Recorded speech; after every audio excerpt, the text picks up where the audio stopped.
আসসালামু আলাইকুম, সকলকে আন্তরিক শুভেচ্ছা অভিনন্দন। আজকে আপনাদের দেখাবো কিভাবে একটা সিরিজ বোর্ড তৈরি করবেন খুব সহজে। সিরিজ বোর্ড সিরিজ বোর্ড তৈরি করার জন্য আপনার কিছু তার এবং আপনার একটা সকেট এবং একটা হোল্ডার, একটা লাইটের প্রয়োজন।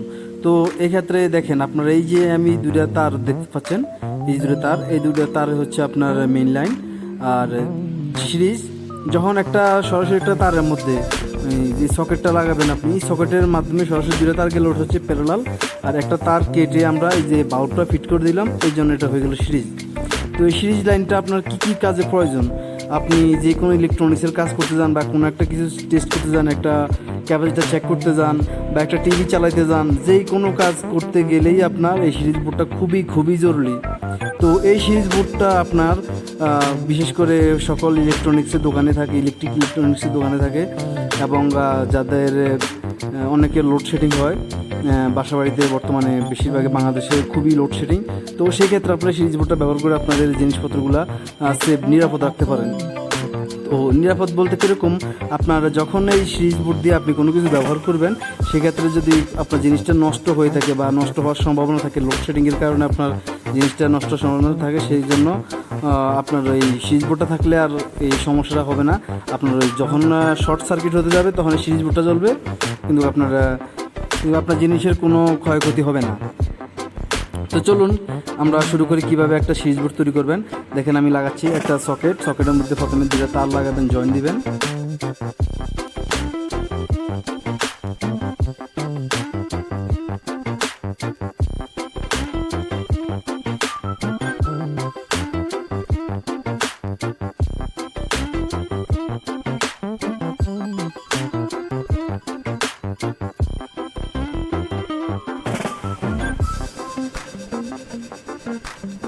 এবার একটা তার আপনার হোল্ডারের একটা পিনে যাবে। দেখেন এখান থেকে আমি এই যে হোল্ডারের দুইটা পিন, তার মধ্যে একটা পিন লাগাচ্ছি। এটা একটা হোল্ডার সিরামিক্সের, দেখেন দুইটা লাইন, একটা তার এখানে লাগালাম, সংযোগ করলাম। আর আমাদের চ্যানেলের এরকম নতুন নতুন ভিডিও এবং আপডেট পেতে অবশ্যই সাবস্ক্রাইব, লাইক, শেয়ার, কমেন্ট করে সঙ্গে থাকবেন। আর অবশ্যই আপনার ভিডিওর উপরে একটা কমেন্ট করবেন, আপনি কী সম্পর্কে জানতে চান এবং আপনার কোন পরবর্তীতে আপনি যে ভিডিওটা নিয়ে আসবো সেটা কী বিষয় নিয়ে আসবো সেটা আপনারা অবশ্যই কমেন্ট করে জানাবেন। আর একটা তার সুইচ বোর্ডের বা হোল্ডারের অপর সাইডে একটা পিনে লাগবে।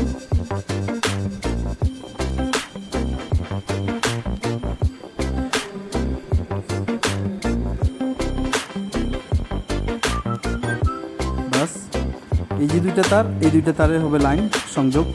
তো দেখেন একেবারে খুব সহজে আপনারা একটা সিরিজ বোর্ড তৈরি করতে পারবেন। সিরিজ আপনার যে কোনো কিছু চেক করার জন্য আপনি দেখেন, আমি এখানে 60 ওয়াট একটা বাল্ব লাগাচ্ছি, যেহেতু আমার কাছে আর বেশি পাওয়ার লাইট নাই বেশি ওয়ার্ডের, তো সেক্ষেত্রে আমি 60 ওয়াট লাগাচ্ছি। আপনারা যদি কালার টিভির জন্য এই সিরিজ বোর্ডটা ব্যবহার করেন, সেক্ষেত্রে আপনাকে অবশ্যই 200 ওয়াট লাইট দিতে হবে, যেহেতু কারণ একটা টিভি কিন্তু আপনার প্রথমে কালার টিভিটা 300 ওয়াট নেয়, পরে আসতে কম নেয়। হ্যাঁ, যেটা আগের যে ক্যাথোড রেশমির টিউবগুলো বলা হয় ওইগুলা, এলইডিগুলো আরও কম, এলইডি লো ভোল্টেজে চলে। কিন্তু আপনাকে বাল্বের উপরে নির্ভর করে আপনার কতটুকু চালাবেন, কতটুকু ওয়াট দিবেন, সেক্ষেত্রে আপনি বাল্বটার প্রয়োজন। আর এটা হচ্ছে একটা এসি কর্ড। দেখেন আমি আপনাদেরকে দেখাচ্ছি। মনে করেন যে এই এসি কর্ডটা, এটা একটা মনে করেন একটা টিভি বা যে কোনো একটা আমি কানেকশন করবো, এটা দিয়ে আমি ব্যবহার করব।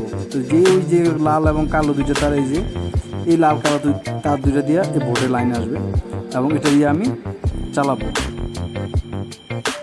এখানে আমি দুইটা তার লাইন সংযোগ করলাম, দুইটা তার সংযোগ করার পর এখন আমি যখনই আপনার দেখেন, যখন আপনি যে পণ্যটা ব্যবহার করবেন, ওটা যখন আপনার যে জিনিসপত্রটা টিভি বা যে কোনো ফোন জিনিসেই আপনার কোনো কয়েল আইটেম বা কোনো কিছু চেক করার জন্য, সেক্ষেত্রে দেখেন আপনি 300 ওয়াট যখন চালাবেন তখন 300 ওয়াটের লাইট দিতে হবে। 300 ওয়াটের একটা নির্দিষ্ট পরিমাণ, ওয়াট বেশি হলে আপনার লাইটের বাল্বের ওয়াটও বেশি দিতে হবে। তো যখন এই যে আমি দেখেন এই যে শর্ট, এই তার দূরে শর্ট করলে লাইটটা জ্বলবে, তার মানে হলো এই যখন এখানে কোনো দুর্ঘটনা ঘটার বা কোনো শর্ট সার্কিট হওয়ার সম্ভাবনা থাকবে তখন এই লাইটটা জ্বলবে, আপনার জিনিসটা নষ্ট হবে না। তো সবাইকে ধন্যবাদ, আসসালামু আলাইকুম।